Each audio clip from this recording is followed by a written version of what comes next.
Hello friends, welcome to GK Sansar. आज date है 4 जनवरी 2021 और हम सब डिस्कस करने वाले हैं इंपॉर्टेंट करंट अफेयर्स क्वेश्चंस जो कि सभी एग्जामिनेशन के लिए इंपॉर्टेंट है। तो अगर आप हमारे चैनल में पहली बार विजिट कर रहे हैं तो चैनल को सब्सक्राइब कर लीजिएगा और बेल आइकन को प्रेस कर लीजिएगा, जिससे कि सभी लेटेस्ट वीडियो की नोटिफिकेशन आप तक पहुंच सकेगी और आप देख पाओगे। और पीडीएफ के लिए टेलीग्राम चैनल को ज्वाइन कीजिएगा, जिसका लिंक आपको नीचे डिस्क्रिप्शन बॉक्स में दिया गया है। तो चलिए हम सेशन को स्टार्ट करते हैं और पहला क्वेश्चन देखते हैं। पहला क्वेश्चन कहता है कि किसने रेलवे बोर्ड के नए अध्यक्ष एवं मुख्य कार्यकारी अधिकारी यानी सीईओ के रूप में पदभार ग्रहण किया है?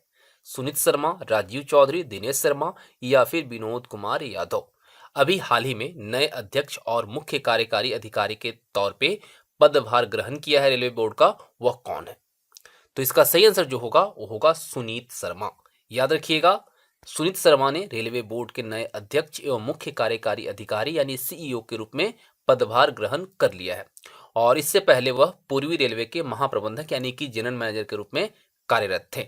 और इन्होंने जिसका स्थान ग्रहण किया है, जिसका स्थान इन्होंने लिया है, वह है विनोद कुमार यादव। यानी विनोद कुमार यादव इसके पहले थे और उनका स्थान लिया है सुनीत शर्मा। ठीक है, चलिए नेक्स्ट क्वेश्चन देखते हैं। अगला प्रश्न कहता है कि ब्लूमबर्ग बिलियनियर्स इंडेक्स के अनुसार एशिया के सबसे धनी व्यक्ति कौन बना है? Mukesh Ambani, Zhong Shanshan, Jack Ma या लक्ष्मी मित्तल। ब्लूमबर्ग जो बिलियनियर्स इंडेक्स है, उसके अकॉर्डिंग एशिया के सबसे धनी व्यक्ति कौन बना है?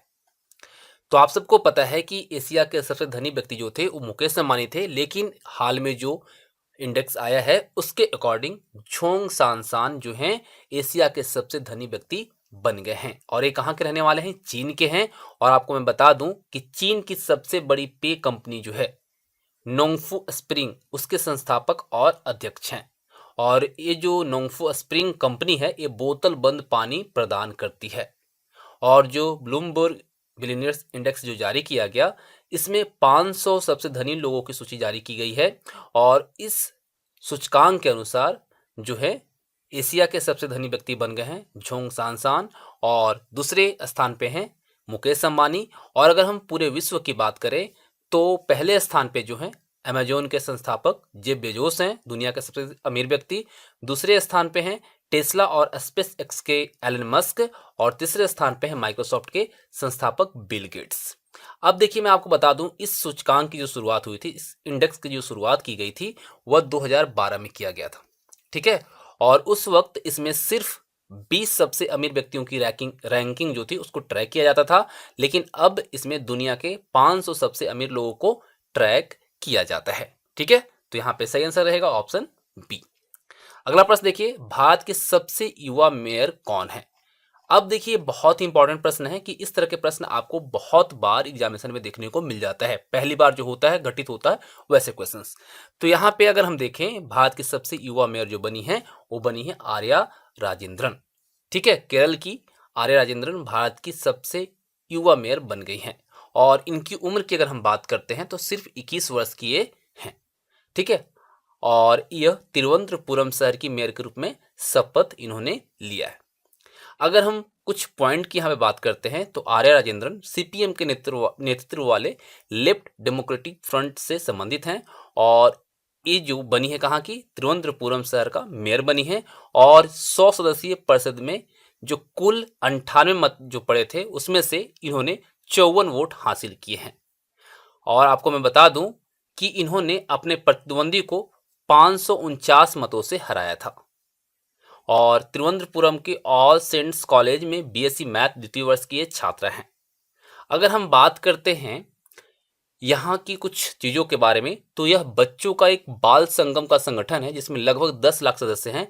केरल राज्य में इसकी 20,000 इकाइयाँ हैं। और इस संगठन ने अपना संचालन जो वर्ष है 1983 में शुरू किया था। बाल संगम याद रखिएगा। अगर हम बात करते हैं केरल के बारे में, तो केरल का कैपिटल आप सबको पता है कहाँ पे है? तो है आपका तिरुवनंतपुरम। और इसकी स्थापना की अगर हम बात करें तो 1 नवंबर 1956 का इसका स्थापना है। ठीक है, और यहाँ पे नंबर ऑफ डिस्ट्रिक्ट जो है वो 14 है। और वर्तमान में यहाँ पे जो गवर्नर है वो है आरिफ मोहम्मद खान। और पिनाराई विजयन जो है यहाँ के सीएम है। अगर यहाँ पे हम विधानसभा की बात करें तो 141 सीट है, राज्यसभा में 9 सीट है और लोकसभा में यहाँ पे 20 सीट्स है। ठीक है, चलिए अगला प्रश्न देखते हैं। नरेंद्र मोदी को लीजन ऑफ मेरिट पुरस्कार से किस देश ने सम्मानित किया है? बहुत जबरदस्त प्रश्न है। फ्रांस, अमेरिका, ऑस्ट्रेलिया या जर्मनी? तो आपको मैं बता दूं कि अमेरिका ने भारत के प्रधानमंत्री नरेंद्र मोदी को लीजन ऑफ मेरिट पुरस्कार से सम्मानित करने की घोषणा की थी, है ना। और ये पुरस्कार जो है अमेरिका के द्वारा दिया गया है। और मोदी को यह पुरस्कार दोनों देशों की जो रणनीतिक साझेदारी है उसको बढ़ाने और भारत को वैश्विक शक्ति के रूप में उभरने के लिए जो उनका नेतृत्व है उसके लिए प्रदान किया गया है। और ये जो पुरस्कार है वो अमेरिका के राष्ट्रपति की ओर से दिया गया है।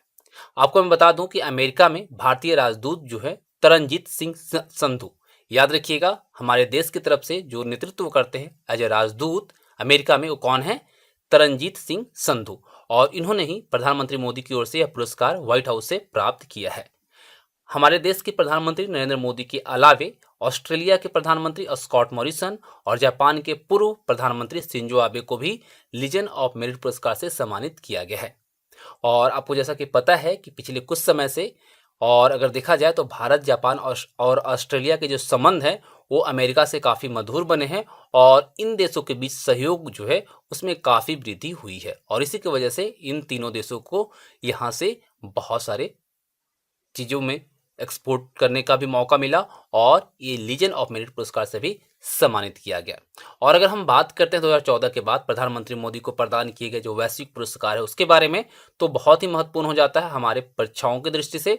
तो पहला अगर हम बात करें तो आमिर अमानुल्लाह खान अवार्ड से सम्मानित किया गया था, जो कि अफगानिस्तान का सर्वोच्च नागरिक सम्मान है।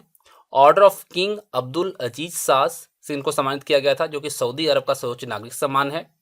Grand collar of the state of फिलिस्तीन, जो कि फिलिस्तीन द्वारा विदेशी गणमान्य व्यक्तियों को दिया जाने वाला सर्वोच्च सम्मान है, उससे भी इनको सम्मानित किया गया है। सियोल शांति पुरस्कार, जो कि दक्षिण कोरिया की सियोल पीस प्राइज फाउंडेशन द्वारा प्रदान किया गया। चैंपियन ऑफ अर्थ अवार्ड, जो कि संयुक्त राष्ट्र का सर्वोच्च पर्यावरण सम्मान है और यह पुरस्कार संयुक्त राष्ट्र पर्यावरण कार्यक्रम के द्वारा प्रदान किया जाता है। और एक ऑर्डर ऑफ जायद से भी इनको सम्मानित किया गया, जो कि संयुक्त अरब अमीरात को जो है वहाँ का सर्वोच्च नागरिक सम्मान है। इन सभी प्रमुख जो सम्मान है उससे हमारे देश के प्रधानमंत्री नरेंद्र मोदी को सम्मानित किया जा चुका है। अब चलते हैं अगला प्रश्न की तरफ। अगला प्रश्न कहता है कि हिमाचल प्रदेश में बागवानी के लिए एशियाई विकास बैंक में जो ऋण अभी स्वीकृत की गई है जो मिलेगी वो कितना मिलेगा? $20 मिलियन, $10 मिलियन, $13 मिलियन या फिर $17 मिलियन? कितना लोन जो है, कितना ऋण जो है एशियाई विकास बैंक हिमाचल प्रदेश में बागवानी के लिए देगा? तो यहाँ पे जो सही आंसर जो रहेगा वो आपका क्या रहेगा? तो वो आपका रहेगा कौन सा? $10 मिलियन, ठीक है, ऑप्शन बी। एशियाई विकास बैंक, ठीक है, एडीबी, एशियन डेवलपमेंट बैंक जो कहते हैं, उसके द्वारा हिमाचल प्रदेश में परियोजनाओं के लिए भारत के साथ एक ऋण समझौता किया गया है और इसके अंतर्गत हिमाचल प्रदेश में बागवानी के विस्तार के लिए एक ऋण समझौते पर हस्ताक्षर किया गया। आपको मैं बता दूं कि एशियाई विकास बैंक के द्वारा हिमाचल प्रदेश में बागवानी को बढ़ावा देने के लिए $10 मिलियन के ऋण समझौते पर हस्ताक्षर किया गया है। और ये जो ऋण परियोजना है उसके लिए डिजाइनिंग क्षमता निर्माण और जो पायलटिंग गतिविधि है उसमें मदद करेगा।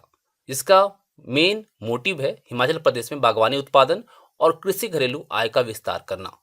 आपको मैं बता दूं इसके साथ साथ भारत और एशियाई विकास बैंक ने असम में 120 मेगावाट जल विद्युत संयंत्र के निर्माण के लिए $231 मिलियन के ऋण हस्ताक्षर किए हैं। याद रखिएगा, $10 का बागवानी के लिए हिमाचल प्रदेश में हुआ है और जल विद्युत संयंत्र के निर्माण के लिए $231 मिलियन का जो ऋण हस्ताक्षर किया है डीबी ने, वो असम के साथ किया है। अगर एशियाई विकास बैंक के बारे में बात करते हैं तो यह एक क्षेत्रीय विकास बैंक है जिसका उद्देश्य है एशिया में सामाजिक और आर्थिक विकास को बढ़ावा देना। अगर इसकी स्थापना की बात करते हैं तो 1966 में इसकी स्थापना हुई थी, ठीक है। इसका मुख्यालय जो है मनीला फिलीपींस में है और इसमें जो कुल सदस्य हैं उसकी संख्या है 68, यानी कि 68 है, 68 है, जिसमें कि 48 एशिया और प्रशांत क्षेत्र के हैं जबकि 19 अन्य क्षेत्र हैं, ठीक है, 19 जो हैं और दूसरे क्षेत्र के हैं। एडीबी का मुख्य उद्देश्य जो है वो क्या है? सामाजिक और आर्थिक विकास को बढ़ावा देने के लिए ऋण, तकनीकी सहायता, अनुदान और इक्विटी निवेश प्रदान करना और इसमें जो सदस्य हैं उनकी भागीदारी में भी सहायता करना।